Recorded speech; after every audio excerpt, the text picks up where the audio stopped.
doszongił Jeruzalem aular pamalun batutoluya ewa doszongił Jeruzalem ewa posticze takacami mój mielu Gospodzie Jeruzalem ewa posticze takacami mój mielu Gospodzie aular pamalun batutoluya ewa doszongił Jeruzalem aular pamalun batutoluya ewa doszongił Jeruzalem.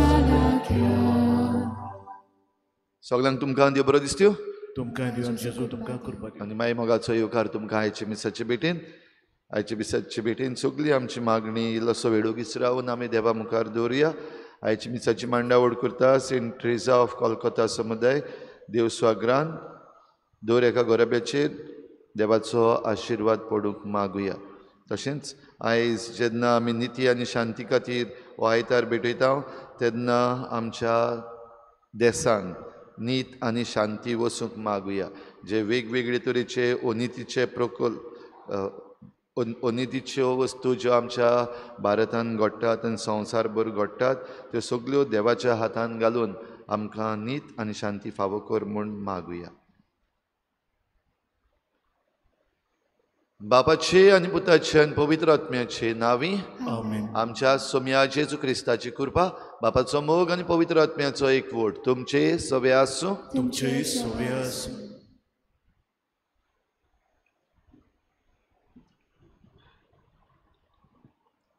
मिसाची भेट जेजून स्थापलोली आपल्याच बलिदानाची भेट हे भेटेन जेजू आमकां आपलेंच मांस आनी रोगत शेवूंक दिता हें आत्मीक जेवण आमकां जेजूच्या संबंदान सांबाळटा आमचे संवसारी यात्रेन आमकां घोटायेन बोधता आनी आमकां सासणाचें जिवीत फावो करता आयज सद्या काळाचो 20वो आयतार आनी आयज आमच्या धर्म प्रांतान निती आनी शांती खातीर भेटयलोलो आयतार हें मनान दवरून हे समरमणेचो विशय जावन आसा वचात मासा रोगताचे घोटायेन नीत आनी शांती विस्तारात आमच्या गोराब्यांत समाजांत देशांत आनी संवसाराची नितीची आनी शांतीची गरज आसा आनी ही नीत आनी शांती विस्तारूंक आमकां जण एकल्याक जबाबदारी आसा आमचे भितर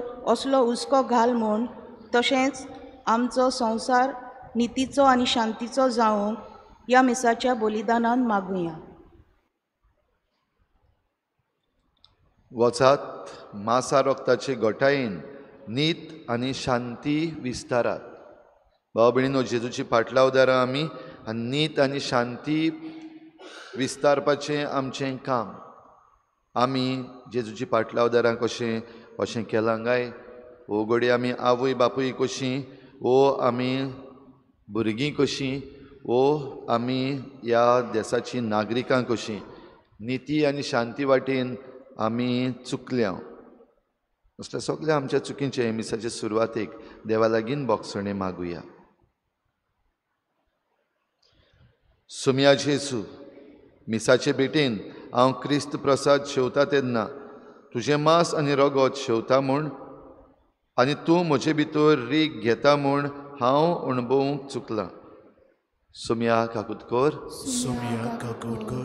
क्रिस्ता जेजू तुवें मनशाच्या काळजांक शांती समाधान हाडलें पूण हांवें रागाच्या भारार ओकमानाचीं उतरां वापरल्यान तशेंच दुसऱ्यांक दुखयतल्यो म्हज्यो करण्यो करून दुसऱ्यांची शांती बिगडायल्या क्रिस्ता काकुतकोर क्रिस्ता काकुटकर. सोम्या जेजू अनितीचे सुवातेर तुवें तुजो ताळो उबारलोय आनी सयती लेगून वापरली पूण दुसऱ्यांचेर अनीत जाता ती पळोवन हांव ओगीच रावलां म्हजो ताळो आनी प्रवादीक कार्य हांवें पाळूंक ना सोम्या काकूत कर. Somia kakut kor. आनी सोर पदवीदार देव आमची काकूत करूं. आमची पातकां भोगसून आमकां सासणाच्या जिविताक पावूं. Amen.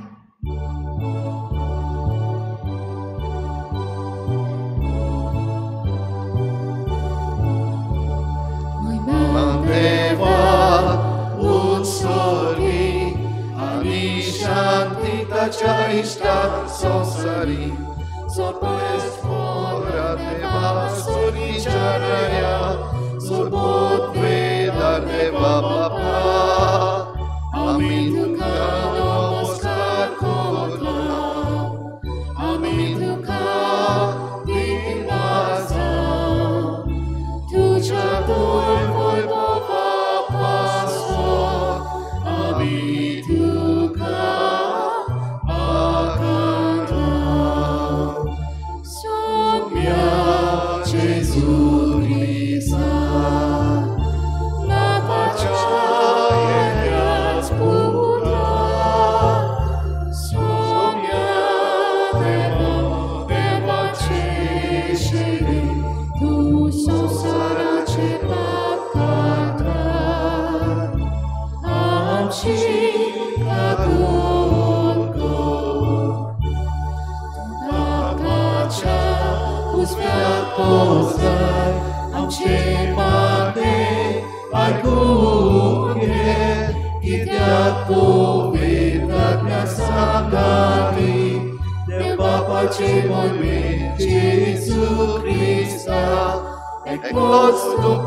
प्रार्थुया.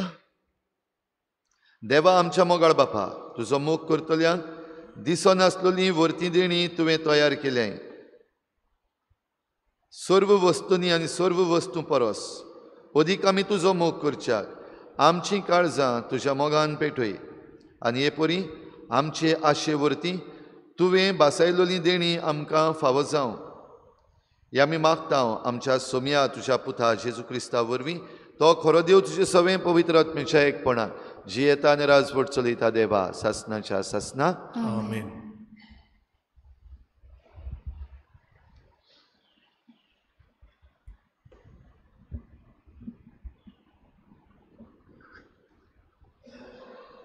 मोडण्यांच्या पुस्तकां वेलें वाचप. जाणवायेन आपणाक एक घर बांदलें. तिणें आपणाक 7 खांबे उबारले.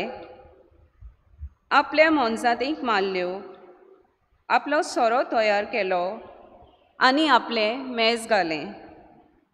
तिणें आपल्या चाकुनीक पाठयल्यो आनी शाराच्या उंच दोंगरार थान अशें पोरगोट करूंक लायलें. सादो तो मनीस हे वाटेन येवचो. उण्या गिन्यानाच्या मनशाक ती म्हणटा, ये आनी म्हजो उंडो खा आनी हांवें तयार केल्लो तो सोरो पिये. तुजी पिशेपणां सोड आनी तूं जिवो उत्तलोय. जाणवायेच्या रस्त्यांनी चल. देवाचें उतोरें. देवाचे वडकार. जाबाब. चाकून घेयात आनी पळयात सोर्वेस्पोर कितलो मोवाळ गोड. पोतून म्हणुया. चाकून घेयात आनी पळयात सोर्वेस्पोर कितलो मोवाळ गोड. सगल्या वेळा सोर्वेस्पोराक दिनवासतलो. ताची स्तुती सदांच म्हज्या ओंठांचेर आसतली. सोर्वेस्पोरा सवें म्हज्या आत्म्याक वडवीक मेळटा. हें आयकून खालत्यांक भोगतलो संतोश. जाबाब. चाकून घेयात आनी पळयात सोर्वेस्पोर कितलो मोवाळ गोड. भोगतानो सोर्वेस्पोराची भोक्ती करात.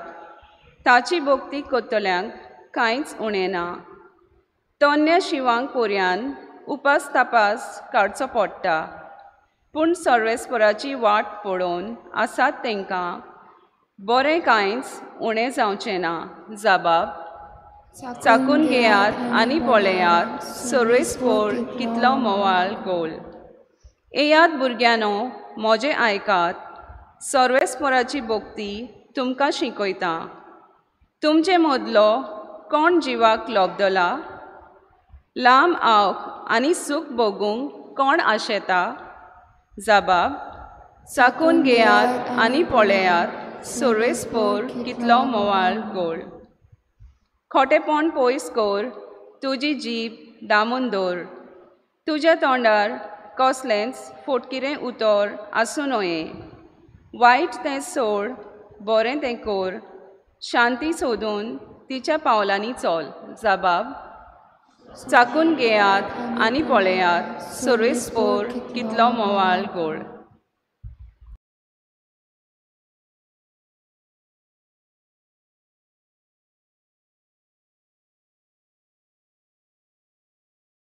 भाग्योन पावलून एफेसकाराक बरयलेली चिटी वेली वाचप.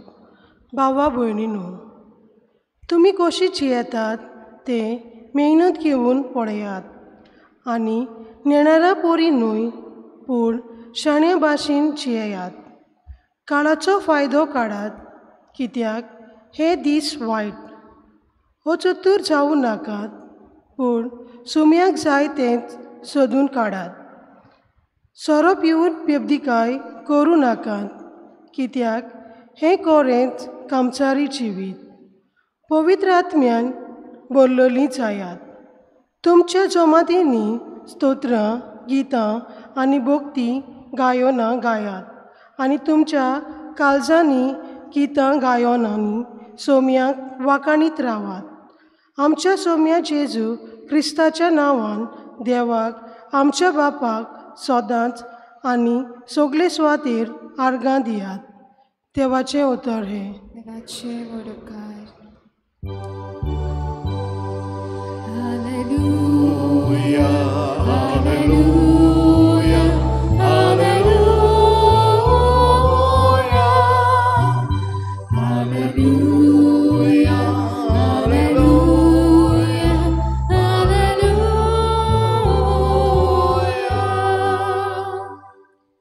जेजू म्हणटा, म्हजें मांस खाता आनी म्हजें रगत पियेता तो म्हजे सोबे रावता आनी हांव तांचे सोबे रावता. Hallelujah, hallelujah, hallelujah, hallelujah, hallelujah, hallelujah.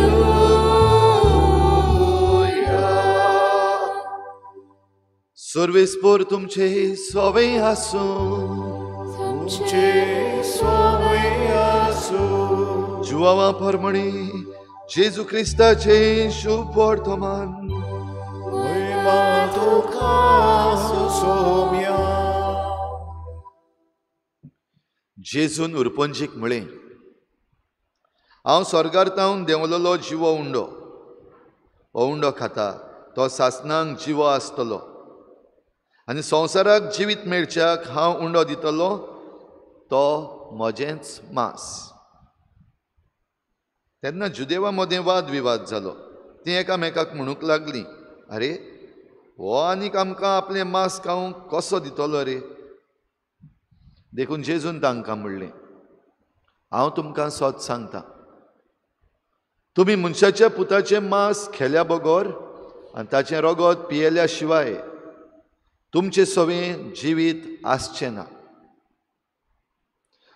जो म्हजें मांस खाता आनी म्हजें रगत पियेता ताचें सोबें सासणाचें जिवीत आसा आनी ताका निमाण्या दिसा हांव पुनर्जीवन करतलों. कित्याक म्हजें मांस खरें खाण आनी म्हजें रगत खरें पिवण. म्हजें मांस खाता आनी म्हजें रगत पियेता तो म्हजे सोबें रावता आनी हांव ताचे सोबें रावतां. जसो जिव्या बापान म्हाका धाडला आनी बापा वरवीं हांव जिवो आसा, तसोच म्हाका खाता तो म्हजे वरवीं जिवो आसतलो. हो स्वर्गांतावन देंवलोलो उंडो तुमच्या पुर्विल्यांनी माना केलो आनी तरी ती मरून गेली. तशें हें न्हय. हो उंडो खाता तो सासणांक जिवो आसतलो. हें ताणें काफारनावान शिकयतना देवस्थानान म्हळें. जेजू क्रिस्ताचें शुभ वर्तमान हें वखणी तुका क्रिस्ता.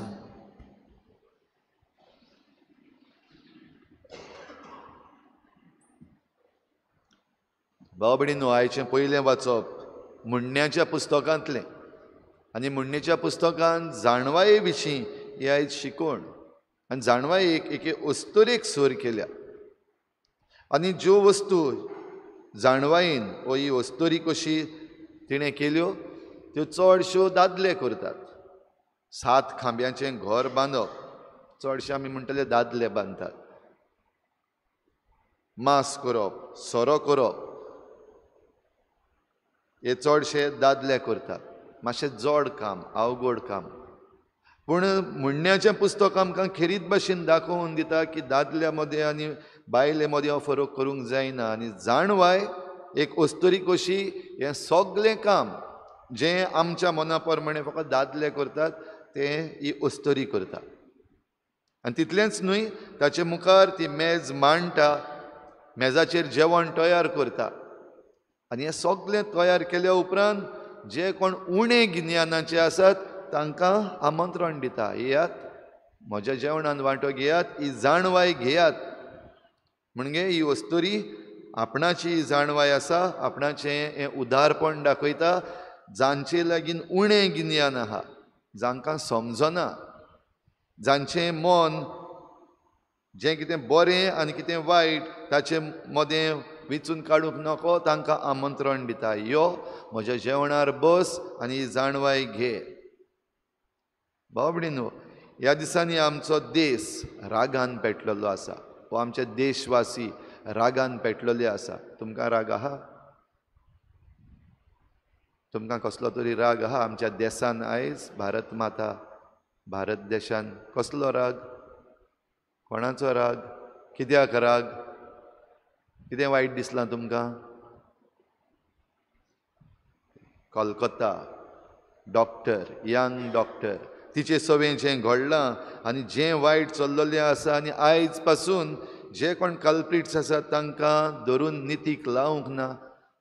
पॉलिटिशियन्स जे आसात, सरकार जे आसात, कशे भाशेन ह्या दिसांनी ब्लेम गेम्स चालू आसात आनी एक्शन जायना हें पळोवन आख्खी भारताची परजा एके भाशेन रागान पेटलेली आसा.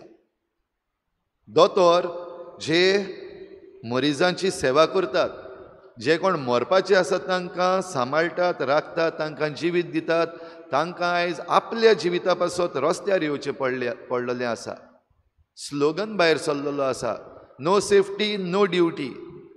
जरी तर दोतोरांक आपल्या हॉस्पिटलान सेफ्टी ना, आनी जें कितें हे अस्तोरे दोतोराशी घडलां, असल्यो वस्तू जरी तर घडटात जाल्यार ड्युटी करप ना, म्हणजे जिवीत दिवप ना, जिवीत राखप ना.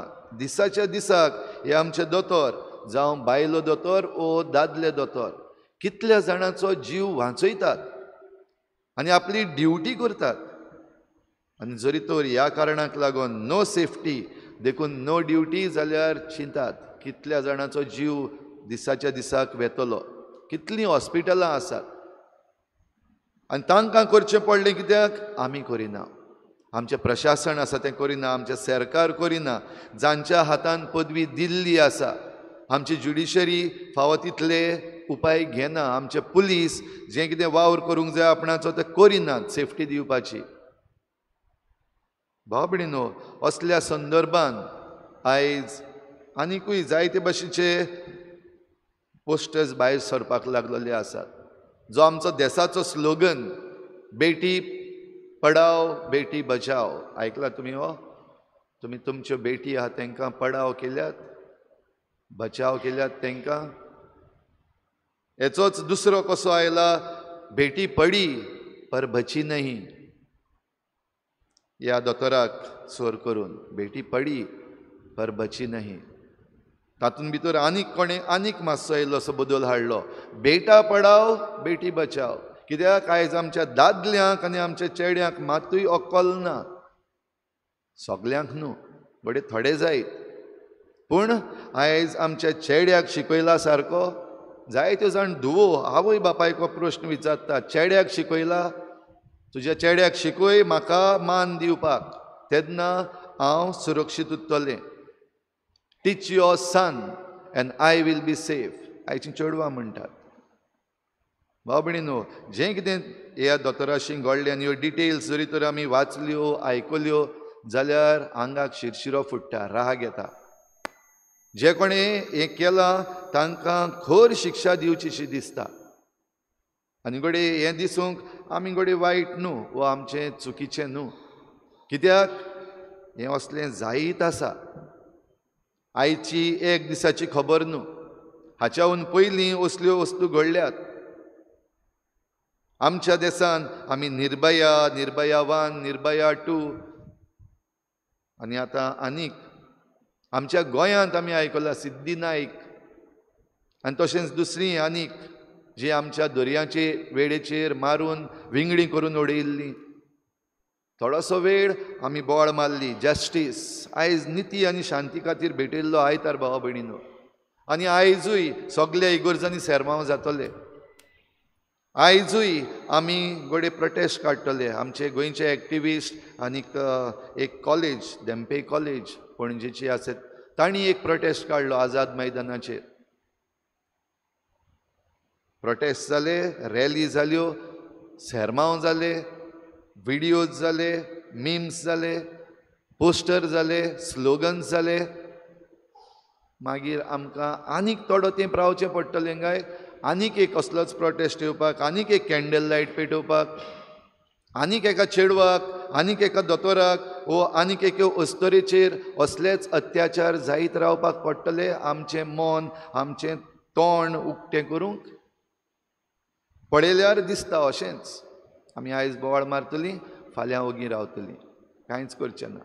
आनी थोडीं जाण आमी हें म्हणटलीं उलोवन फायदो ना, आमचो सरकार तसलोच, नीत म्हणटा ती ना हिंगासर.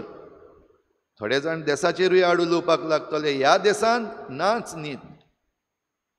हो देश जरी तर तुजो केअर घेयना, तुजें पडलेलें ना देशाक, जाल्यार ह्या देशाचें तुकाय पडचें न्हू. असलेय स्लोगन आतां भायर सरल्यात. आनीकूय येतले ह्या दिसांनी स्लोगन पे स्लोगन. जाल्यार नीत आनी शांती खंय गेली?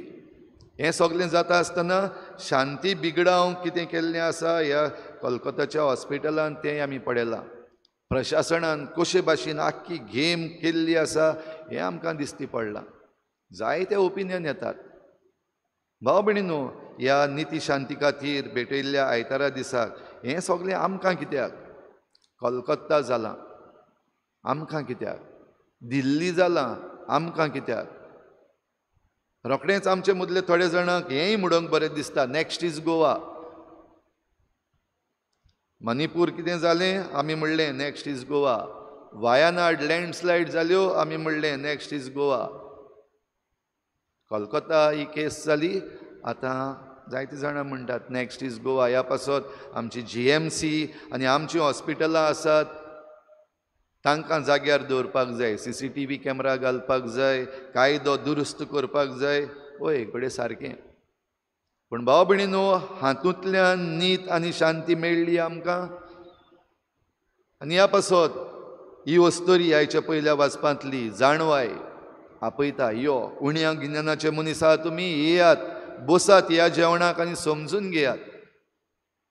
आनी आयच्या शुभ वर्तमानान जेजून असलेंच सांगलां, जो कोण म्हजें मांस खाता आनी म्हजें रगत पियेता तो सासणांक जियेतलो, ताका उजवाड आसतलो. कितले पावटी घेवंक ना आमी कुमन्यो?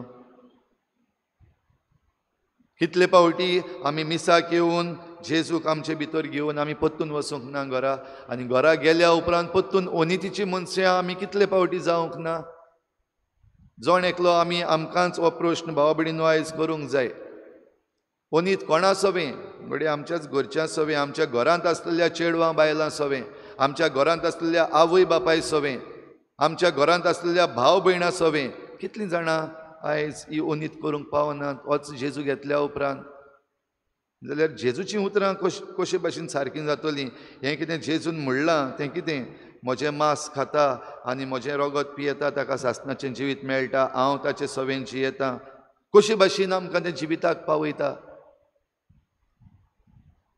फोट काय जेजून सांगलें तें भावा भयणीनो, जेजून सांगलां तें फोट जावपाकूच शकना.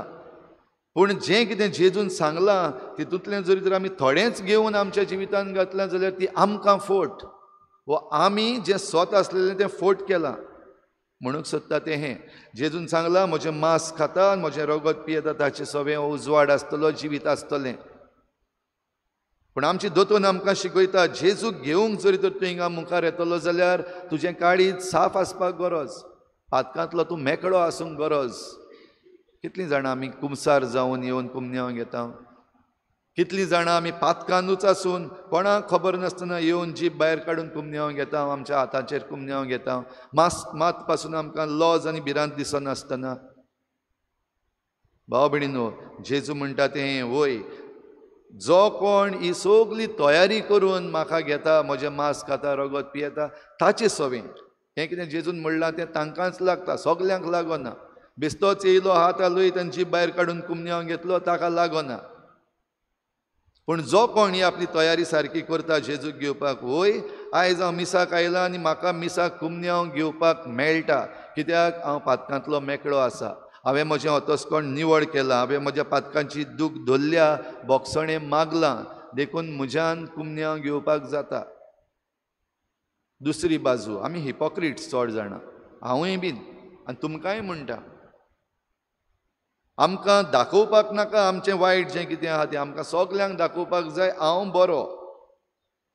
आनी बरो म्हूण दाखोवपाक एक वस्त कुमन्यांव घेवपाक जाय. कुमन्यांव घेवंक ना जाल्यार जजमेंटल आयज आहा ते आमचे कुशीक बसल्या ते उक्ते जातात. अरे कुमन्यांव घेवंक ना मरे, हेणें कितें केलां रे फ्रांसिसान आयजू, कुमन्यांव घेवंक ना मरे, शुवर पातक केलां आसतलें. आनी त्या पासत दुसरी चयतली म्हणून तो पातकान आसा जाल्यार पासून येवन आपूण आपण कुमन्यांव घेता. आमी करता न्ही तशें? म्हाकाय करचें पडटा जायते फावटी, मीस करिना जाल्यार पालिगाराक कितें जालें, मीस करपाकूच जाय. पातकान आसा, देव कॅर घेतलो, देवा लागीं बोगसणें मागल्यार मेळटलें. पूण भाव भयणीनो, आमचें क्रिस्ती जिवीत एक ढोंग जाल्लो आसा, एक हिपोक्रिसी जाल्ली आसा. आनी ह्या पासत आमी क्रिस्तांवां ह्या समाजान जेन्ना आसा, कांयच बदल हाडपाक शकना आयज, कांयच जायना आमचे लागीं. जेजून आपल्या हातान सोयत्यो दवरल्यो. आयच्या सुरवातीच्या उतरांनी आमी प्राचिताचे रितीनूय उगडास केला. जेजून आपल्या हातान सोयती दवरल्यो, कित्याक जे कोण पवित्र मंदीर भोश्टायताले तांकां सोयती घेवन मारून धांवडायले. जेजून अशें करपाचें, जेजून व्हायलन्स करपाचें, जेजू राफ जावपाचो, जेजू बोगसणें शिकयता, बोगसणें दिवपाचें न्हू. भयणीनो, आयच्या दुसऱ्या वाचपान भाग्योन पावलो एफेसकारांक चीट बरोवन उगडास करता हेच जाणवायेची. आमी घेता तो स्वर्गाचो उणो घेवन आमी नेणारां परी न्हय पूण शाण्या भाशेन जावंक जाय. आनी शाण्या भाशेन जावंक, नेणारां भाशेन जायना जावपाक ही उतरां कांय बरीं भाग्योन पावलून म्हणल्यान. काळाचो फायदो काडात, कित्याक हे दीस वायट. आनी आमकां दिसती पडटा आमचे भोंवतणी आयचे दीस कसले आयिल्ले आसात ते. आमकां दिसती पडटा की वय हो काळ असलो वायटाचो, दुखाचो, अदृश्टाचो आसा. तर ह्या काळाचो फायदो काडून समजून घेवंक आमकां जाणवाय उलो मारता. आयच्या दुसऱ्या वाचपान भाग्योन पावलू एफेसकारांक चीट बरोवन आमकां उलो मारता. आयज शुभ वर्तमानान जेजू आमकां नव्यान उलो मारता. आयकूंक तयार आसा आमी काय आमी भेरीच? सदांच आमी भेरी ना, आमी तशेंच बदलूंक जायना आमच्यान. आनी जायते फावटी आमी म्हणटा ना कितेंय कर, जावपाचें ना तें. स्टबन मायंड भाव भयणीनो आयज आमची जाल्ली आसा. जाल्यार आयच्या दिसाक आमी ही कृपा आमकां जोण एकल्याक मागुया. पयले सुवातेर आमकां जोण एकल्याक. हे मिसाचे भेटेन आयज कुमन्यांव घेवन जेन्ना आमी घरा वेता, आमच्या घरान ही न्हीद आनी शांती आसा, वो म्हाका लागून म्हज्या घराची शांती आनी न्हीद बिगडलेली आसा पळोवपाक जाय आमी. आनी खरेपणी आमच्या कुसेसान हात घालून पळोवपाक जाय. बरो तांसपाचो सेरमांव सांगत जाल्यार जायते जाणांक बरें दिसता. कोणाक लागलो आयज, हेका लागलो, तेका लागलो, तेका लागलो, बरें दिसता म्हणून. फादर बरो सांगलो तें बरेंच तांसलें तांकां. तुका तांसपाक सांगलेलो तो तुवें आयकूंक ना, पूण दुसऱ्यांक तांसले ते तुका दिसती पडलें. तुकाच एक्चुली तांसलेलो, पूण तुका दिसलें आनीक कोणाक तांसला म्हूण, आनी देखून तूं खुशाल. तुजें नांव घेवन जरी तर सांगलेलें जाल्यार मिस जाता म्हणल्यार साक्रिस्तीच्या दारार मुकोडे झगडपाक आसपाचीं. आमकां बरें दिसना भाव भयणीनो, आमकां कोणें सांगलें, आमच्यो चुकी आमकां दाखयल्यो बरें दिसना, आनी ह्या पासत आमकां न्हीद मेळना, ह्या पासत आमकां शांती मेळना. We don't like corrections. आनी जें कितें सोत आसा, जे फॅक्ट्स आसात ते मानून घेवपाक जायतीं जाणां आमी निबोर मनाचीं जाता. जरी तर हें फॅक्ट, हें सोत मानून घेतलें आनी म्हाका तातूंत लुकसण आहा जाल्यार, आनी ह्या पासत आयज आमचे पॉलिटिशियन्स आसात, मिनिस्टर आसात, सरकार आसात, ते हाचेर कसलोच निर्णय घेनात, ओग्गे आसात तोंड बंद करून. कित्याक? तांकां लॉस जाता, तांचे पार्टीक लॉस जाता, तांच्या सरकाराक लॉस जाता. आनी ह्या पासत जे कोणें वायट केलां ताका सांबाळून दवरपाक जाय, आनी बऱ्यांतली बरी वस्त तोंड बंद करून राव. कित्याक? हो लोक विसरतलो. हे वाती घेवन जे मुखार आयिल्ले आसात, वात काबार जाल्या उपरांत ते विसरतले दुसरी वात हाडपाक. हे जे स्लोगन्स घेवन भोंवतात ते, हो स्लोगन मातसो वायरल जालो आनी मागीर ताका आनीक दळ ना तेन्ना ते दुसरो स्लोगन सोदतले. हो स्लोगन चलचो ना आसा तो. देखून ओगी रावप, जाबाब दिवप ना. आनी जाबाब दिना थंयसर भाव भयणीनो ते अनीत करतात. ते अनीत करतात हे परजेचेर, जे परजेक आयज जबाब जाय. ते अनीत करतात ते आवय बापायचेर, जे आवय बापायची धूव असल्या मारेकार अदृश्टान सापडून मरून गेली. ते अनीत करतात ते धुवेचेर, ते अस्तरेचेर, त्या दोतोराचेर जाका हें मरण सोंसपाक पडलें. ते अनीत करतात जे कोणें वायट केलां तांचेर. कित्याक? हे जे कोण वायट केलां ते आपणाक सांबाळटा, राखता, कायदो म्हजे वाटेन आहा, सरकार म्हजे वाटेन आहा, आनी MLA आनी मिनिस्टर म्हजे वाटेन आहा, देखून आनीक कोत्तले फाल्यां. तांचेर अनीत चल्लली आहा. तर भाव भयणीनो, ही अनीत कोण सारकी कोत्तलो? आनी देखूनच हो एक आयज आयतार, फकत एक आख्ख्या वर्सान एक आयतार पवित्र सभा निती आनी शांती खातीर भेटयता. ह्या आयताराक तरी आमी आमचें मन उगडूंक तयार आसा? चाखून घेयात आनी पळयात, सर्वेस्पोर कितलो मोवाळ गोड. खऱ्या मनान, खऱ्या काळजान मुखार सर, जेजूक घे, बरो लागतलो, मोवाळ गोड जातलो. पूण वायट मनान, खोट्या मनान, खोट्या काळजान मुखार येवन आयज कुमन्यांव घेयत जाल्यार तेजी खास्तूय आसा. जशें कुमन्यांव घेवचे आदीं आमी तें एक मागणें करता, यादनीक चडसो ते सवकाक कोत्ता, थोडे पावटी आमी व्हडल्यान करता. सोम्या जेजू क्रिस्ता, तुजी कूड आनी रगत आमी शिवूंक वेता, ती आमचेर झडटी आनी खास्त हाडिना जावं, पूण तुजे काकुतीन आमच्या आत्म्याक तशेंच कुडीक भलायकी आनी वखद मेळूं. लागून पावलून कोरिंतकारांक चीट बरोवन ही शिकोवन दिल्ली आसा, पातकांत आसा आनी जाणा हांव पातकांत आसा म्हणून, आनी तरी पूण कुमन्यांव घेता जाल्यार ती तुजेर झडटी हाडपाक शकता, खास्त हाडपाक शकता.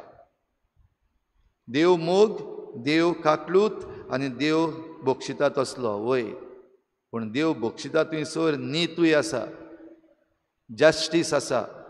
देवाची काकलूत भोव व्हडली पूण नीत आसा. तर भाव भयणीनो, आमी देवाचे सदरे मुखार उबी रावता तेन्ना नितीक सांपडना जावं.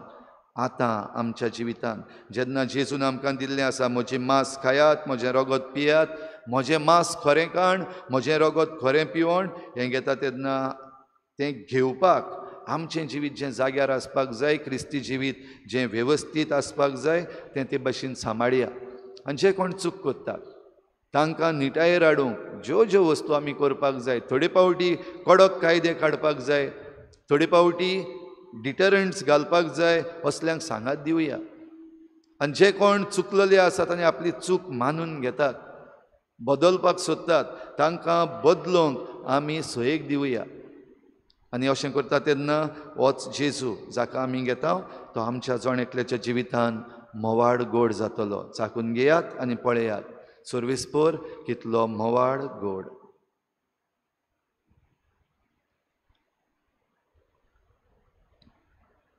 सगळीं उबी रावया. सतमंतन देवा स्वर्ग उद्विदार बापा स्वर्गा आणि पृथ्वीच्या रचणारा आणि जेजू क्रिस्ता ताच्या एकल्याच पुत्राक आमच्या सुम्या तो पवित्र आत्म्या वरवीं गर्भ संभवलो आंकवार मरेतान जल्मलो पोंस काल ताणें कश्ट सोंसले ताका कुसार सोडलो तो मेलो ताका निखिपिलो तो मेल्ल्या मदें देंवलो तिसऱ्या दिसा मेल्ल्यांतलो जिवन जालो स्वर्गार चडलो उद्विदार देव बापाच्या उजव्याक बसला दुयेंतांची मेल्ल्यांची मुत्सुबी करून घेतलो सतमंतां पवित्र आत्म्याक कातोलीक पवित्र सभेक भक्तांचो एकठार आत्म्याचें भोगसणी कुडीचें जिवन कोण सासणाचें जिवीत आमेन. आमची थोडीशी मागणी आतां आमी भक्तीन देवा मुखार दवरुया.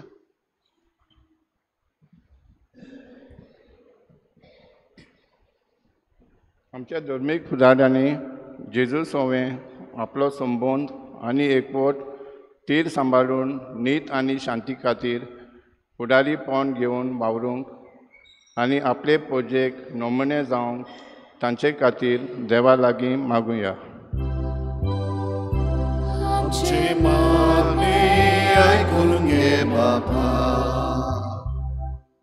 हालींच निवडून आयलेलो नवो सरकार समेस्तांचे उदरगती खातीर आनी देशाच्या सगळ्या लोकांच्या विकासा खातीर गंभीरतायेन वावरूंक तांकां पवित्र आत्म्याचो उजवाड मागुया. आमचे मागणे आयकून घे बापा. आमच्या देशाच्या वांगड्यांनी न्हय भेदभाव पूण सगळ्यांक एकवटान घेवन जिवंक तशेंच आमच्या देशाच्या न्यायपालिकेंत कसलोच वेगळोचार नासतना नीत सगळ्यांक कायद्या प्रमाणे फावो करूंक देवा लागीं मागुया. आमचे मागणे आयकून घे बापा. सान फ्रांसीस सावेराचे रेलिकाचे दोबाजीक दाखोवणेक आमची तयारी नेटान चलता ताचेर आनी सगळ्यांक जांकां वेगवेगळ्यो जबाबदारी दिल्यात तांकां देवाचो आदार मागुया. आमचे मागणे आयकून घे बापा. खिरीत भाशेन मागुया मनान दवरून आमच्या जें कितें कलकत्ता घडलां तें. आनीक आयज जायते दोतोर भोव करून अस्तोऱ्यो दोतोर जे आसात भियेल्ल्यो आसात आपली ड्युटी करपाक आनीक रागान बोल्लेल्यो आसात तांकां पेकोवणेचो हात लाय म्हूण मागुया. ह्या दोतोराची जी आवय बापूय आसात सारकींच पिसुळ्ळोलीं जाल्लीं आसात तांचे पासत आमी मागुया. तशेंच जीं कोण तयारी करतात दोतोर जावपाक वा कसलेंय प्रोफेशन घेवपाक भोव करून चेडवां आनी बायलो अस्तोऱ्यो तांचे पासत मागुया. नीत तांकां आतां दिश्टी पडूंक आनी हे निती विशीं वरवीं तांकां सुरक्षा भोगूंक तांचे पासत मागुया. आमचे मागणे आयकून घे बापा. ओगीच रावन आमची जण एकल्याची खासगी मागणी देवा मुखार दवरुया.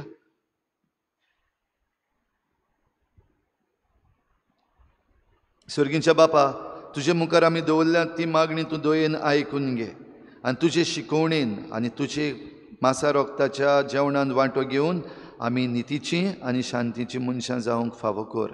क्रिस्ता आमच्या सोमया वरवीं आमेन. बेटोने वेरार गीत घेऊया. C1 page number 28. C1.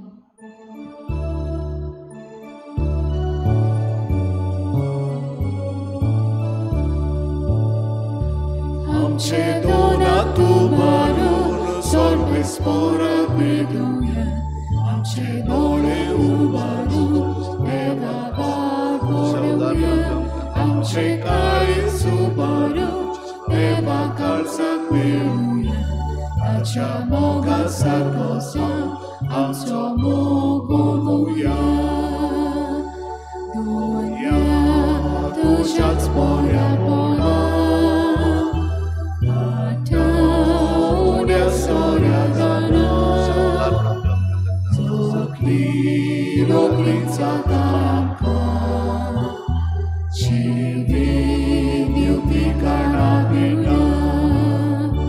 आमचे दोनात उबारून सर्वेस्पराक मेळुया.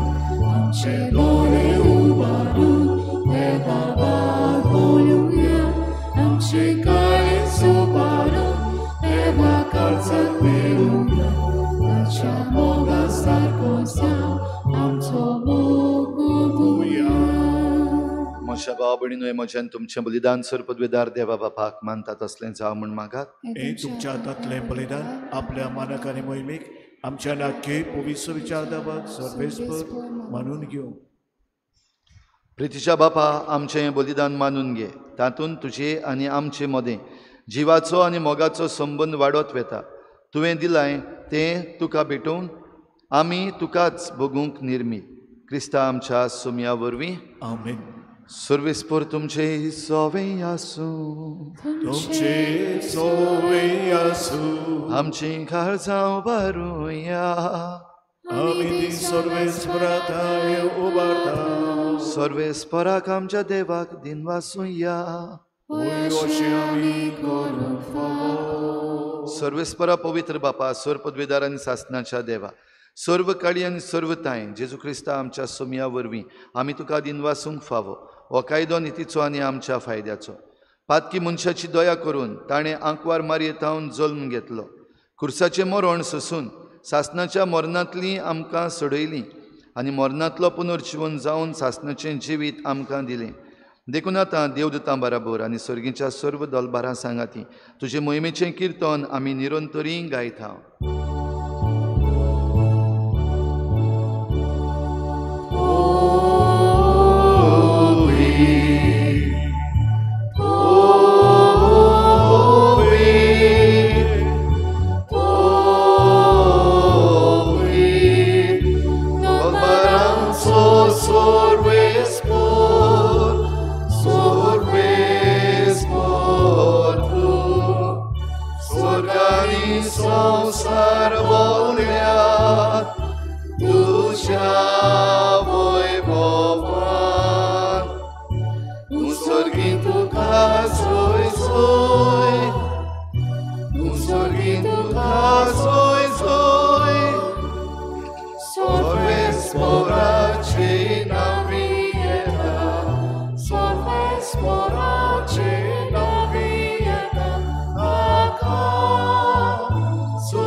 बापा, खरोच तूं पवित्र. तूं सगळ्या पवित्रपणाची झर तुज्या पवित्र आत्म्यांक धाडून ही देणी पवित्र कर म्हूण आमी मागता. जावं ती आमकां आमच्या सुमया जेजू क्रिस्ताची कूड आनी रगत.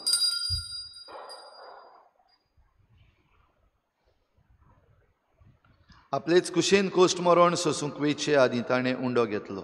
तुका दिनवासून तो मोडलो. तो आपल्या शिसांक दिलो आनी म्हळें, हो तुमी समेस्त घेयात आनी खायात. ही म्हजी कूड तुमचे पासत समर्पणची.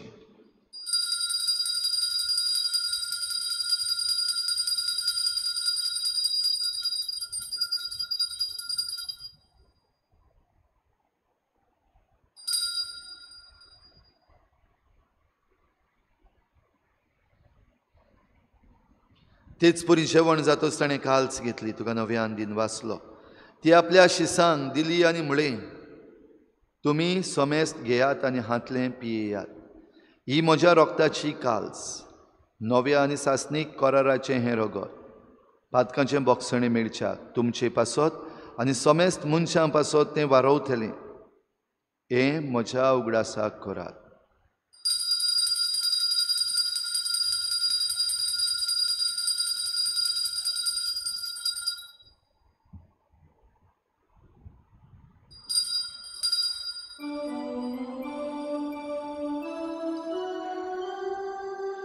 भावार्थाचो गुटपोर गोठुया. तुझ्या कुसा आनी पुनर्जीवन म्हणा वरवीं तुवें आमकां सोडली सोम्या. संसाराच्या सोडणारा आमची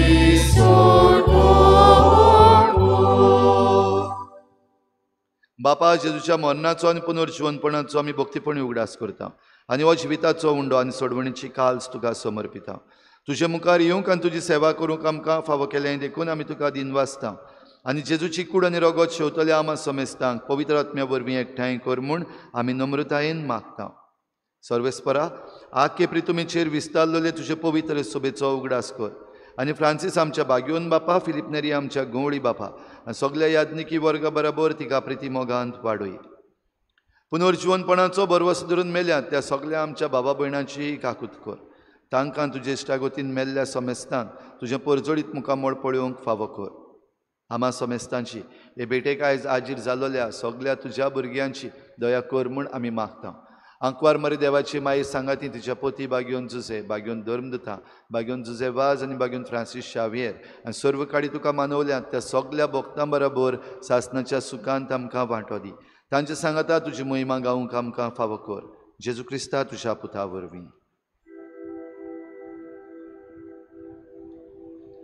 त्याच जेजू वरवीं, त्याच जेजू सांगाता, त्याच जेजू थाय पवित्र आत्म्याच्या एकपणान सर्पद्वेदार बापा सर्वंदनांनी वैभव तुका सासणाच्या सासना.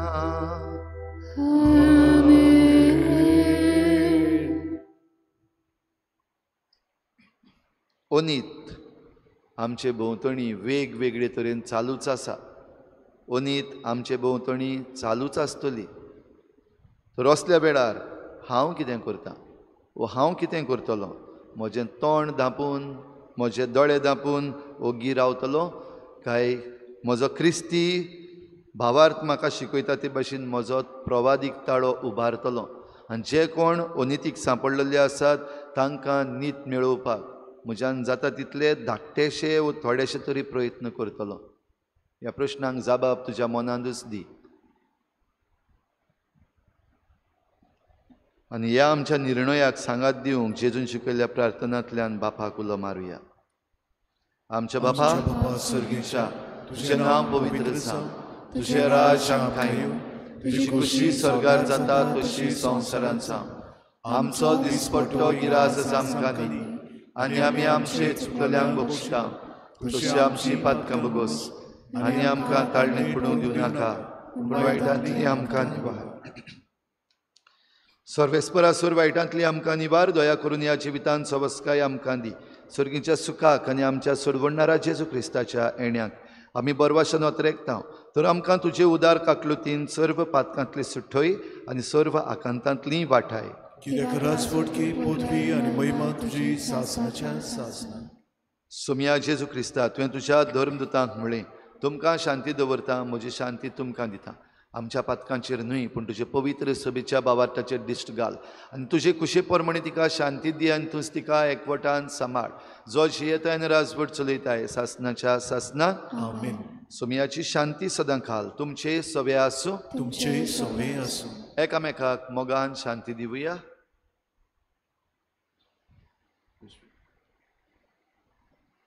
देवाचे शेळे संवसाराचे पाप काडटले आमचे काकूट कर. देवाचे शेळे संवसाराचे पाप काडटले आमचे काकूट कर. देवाचे शेळे संवसाराचे पाप काडटले आमकां शांती दी. सोम्या जेजू क्रिस्ता तुजी कूड आनी रगत आमी शिवंक येता. ती आमचेर झट्टी आनी खास थाडीन आसा पूण तुजे काकुतीन आमच्या आत्म्याक तशेंच कुडीक भलायकी आनी वखद दी.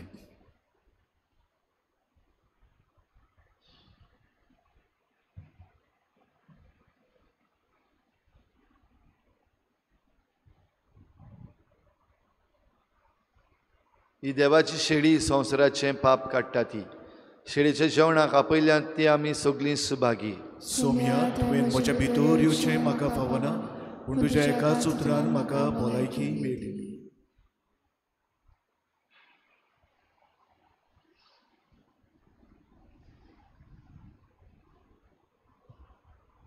कुमया वेळार गीत घेवया. D21 page number 58. D21.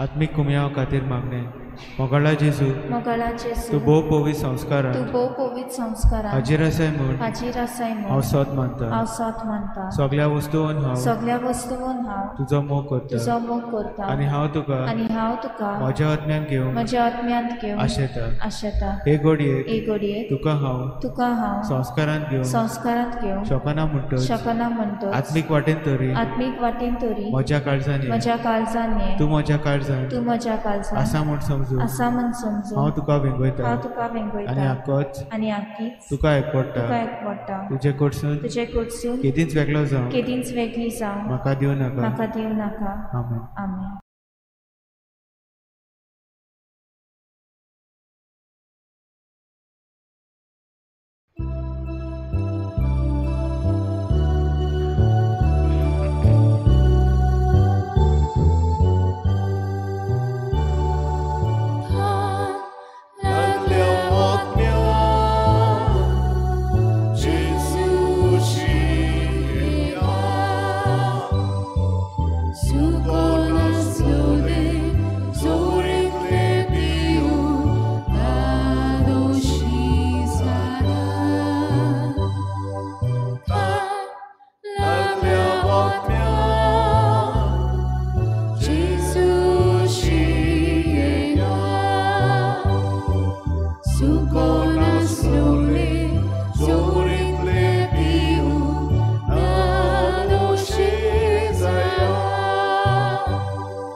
प्रार्थुया. कोनवाळ्या बापा, ह्या क्रिस्त प्रसादा वरवीं जेजूचे जिवे सांदे कशे आमी वाडटा, संवसारांत ताचो उपकार घेवन स्वर्गार ताची भागीदारां आमी जावंक पावूं, हे आमी खालतेपणी मागता तुज्या पुता जेजूचे नांवी. आमीन. बसूया. आयज साद्या काळाचो 20वो आयतार निती आनी शांती खातीर भेटयल्लो आयतार. ह्या दिसांनी जायते प्रोटेस्ट रॅलीज चल्लेल्यो आसात. थोड्यो बेश्त्यो फटोवपाच्यो लायक बायक घेवन तिरंगा घेवन बेश्ते भोंवतात ते, आनी दुसरे आसात ते नीत शांती पासत मागतात तसले मातशें चिंतात आनी असल्या हातून कित्यान भाग घेवचे कित्यान ना भाग घेवचे हें समजून घेवचें आनी नीत मेळोवचे पासत जंय जंय आमी आमचो ताळो उबारपाक जाय मुखार सरात म्हूण तुमकां उलो मारता. गेल्ल्या आयताराचें दान इगोर्जीन जालें 32,460 रुपया, दाबोलीं कपेलान 2,040 रुपया, सगळें मेळून 34,500 रुपया. फुडलो आयतार साद्या काळाचो 21वो आयतार, पयले मीस सकाळीं 6:30 वाजता सेंट एंटनी समुदाय जिना मांडावळ करूंक, दुसरे मीस 8 वाजता सांत कुरीस आनी मिनीन जेजूस समुदाय पेंटा फोंडवे, आनी तिसरें मीस भुरग्यांचें दोतोनीचें 9:30 वाजता. भोव पवित्र संस्काराची बोजवण बुधवारा दिसा सांजे 6:30 वाजता जातली मांडावळ करूंक आल्त चिकाली सॅक्टर. ह्या बुधवाराक जी आमी पवित्र संस्काराची बोजवण करतले हांव ती खेरीत भाशेन निती पासत आनी भोव करून हे कोलकाता डॉक्टर केस जी जाल्ली आसा ताचे पासत आमी भेटयतले. प्रोटेस्ट न्हू तो, पूण देवा लागीं मागप, येयात मुखार, दुसऱ्यांकूय सांगात जेजू मुखार येवन मागया आनीक बाराबोर मेळून आमी हे शांतीक आनी नितीक उलो मारया. शुक्रारा दीस सकाळीं 6:30 वाजता भोव पवित्र संस्काराची बोजवण आनी त्या उपरांत मीस. चौथरायदोरची फुडलो सोनवार जो येता 24 तारीख आमची सान बार्तोलोमेवाची परब वो कोणसांचें फेस्त आमी मनयता. त्या दिसाक सांजेर इगोर्जेन इंग्लेजीन मीस आसचें ना 6 वाजताचें, तशेंच दाबोलीं कपेलान सांजेर मीस आसचें ना. आमची फेस्ताची तयारी करूंक 21, 22 आनी 23 तारखेर आमी त्रिदूम करतले सकाळचे 7 वाजताचे मिसाचेर. फेस्ता दिसाक 2 मिसां जातलीं. पयलें मीस सकाळचें 6:30 वाजता आनी दुसरें मीस 7:45 वाजता कोणसांचेर आशिर्वाद घालूंक आमी इगोर्जेन तावन भायर सरतले आनीक कोणस कातून परतून आयल्या उपरांत मिसाची भेट जातली. तशेंच सांजेच्या वेळार आमच्या कोणसाच्या फेस्ता दिसाक 3:30 वाजता आमच्या पॅरीश युथान घडोवन हाडलेलो कल्चरल प्रोग्राम जातलो. तशेंच उगडास करता हो प्रोग्राम जो जाता तातूंत सॅक्टर ऑफ द इयर आमी डिक्लेअर करता. ज्यो गेम्स आनी कार्यक्रम तातूंत भाग घेतल्या उपरांत ज्या सॅक्टराक सुबेज पॉयंट मेळटा तो सॅक्टर ऑफ द इयर जाता. जाल्यार तुमी सगल्यांनी आपणाचो सॅक्टर मुखार हाडूंक वावुरचें. झगडीं करिनासतना कॉम्पिटिशन करया आनीक आमच्यान जाता तितलें बरें आहा तें दाखोवया, सगलीं बाराबर येवया. आनी तशेंच आमचो वर्सावडीचो नाल्लांचो खेळ आमचे चिकाली स्पोर्ट्स क्लब ते घडोवन हाडटात, तातूंतूय आमी वांटो घेवया. तुमचीं नांवां चिकाली स्पोर्ट्स क्लब हांचे लागीं ह्या नाल्लाच्या खेळाक तुमी दिवची. समुदायाच्यो जमाती आयज 20 तारखेर मारिया मागदालेन समुदाय ग्रीन व्हॅली एमा रॉड्रिगीस हांच्या घरान सांजेर 5:30 वाजता.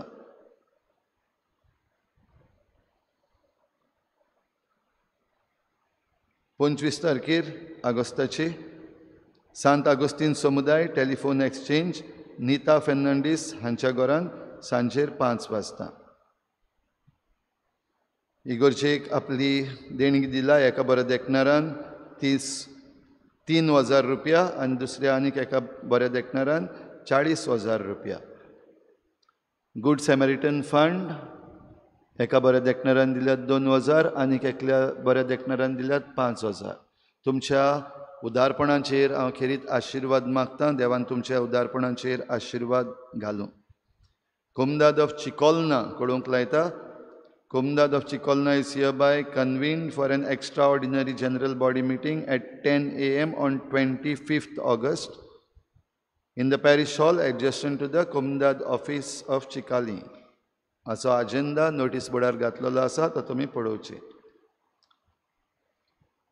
बाबडीनो आमच्या बिस्प साहेबान गवडीक चीट आमकां ह्या वर्साक बरयल्ली आसा, ताच्यो कॉपीज आमच्या इगोर्जेच्या ऑफिसान उपलब्ध आसात. 20 रुपया ताचें मोल. तुमी ह्यो चिटी घेवच्यो आनी त्यो वाचच्यो.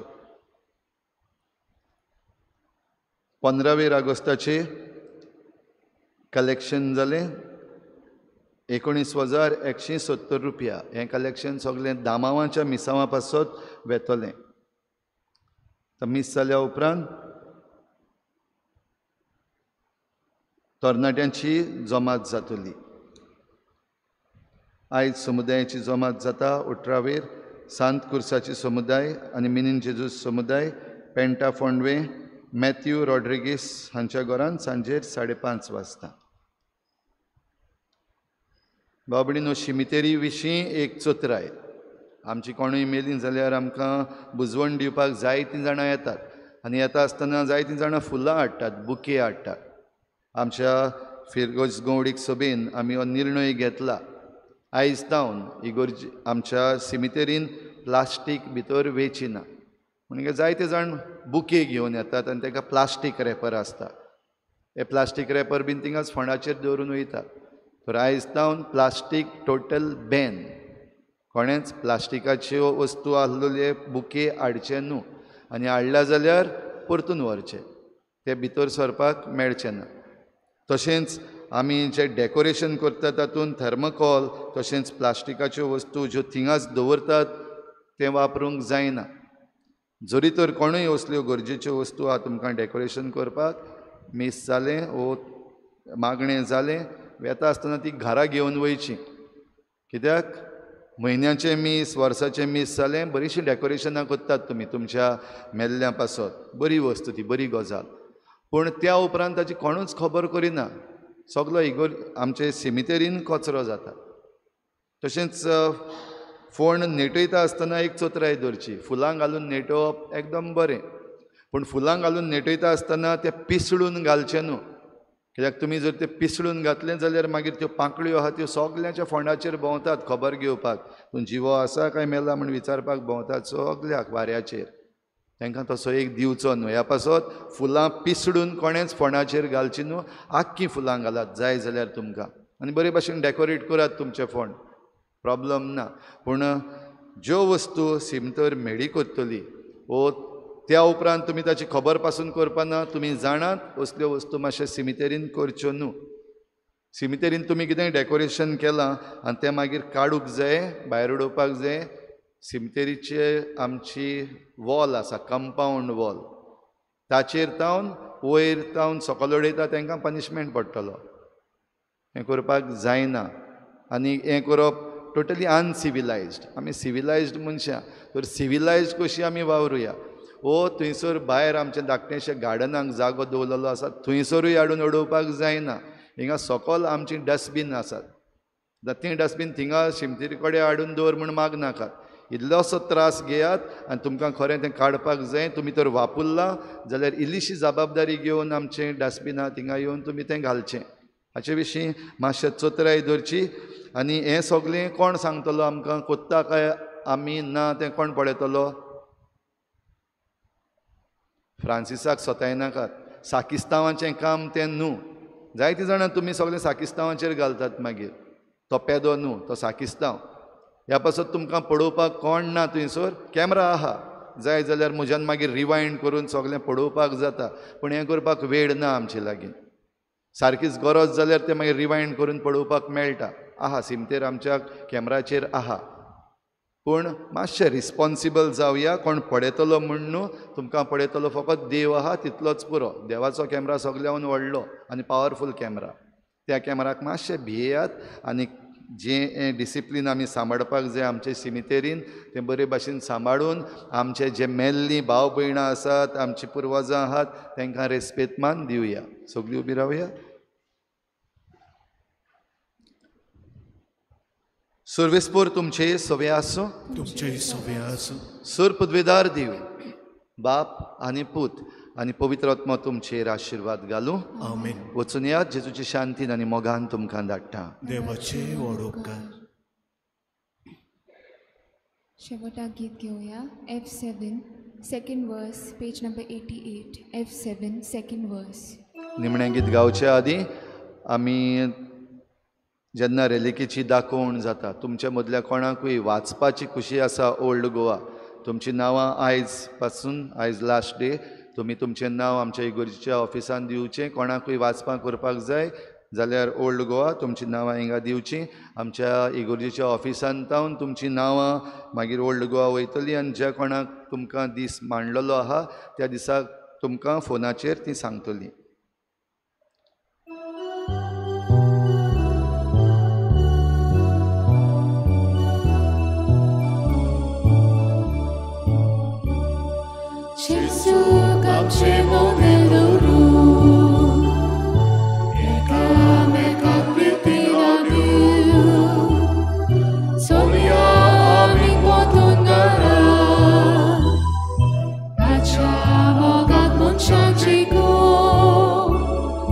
Gesù, come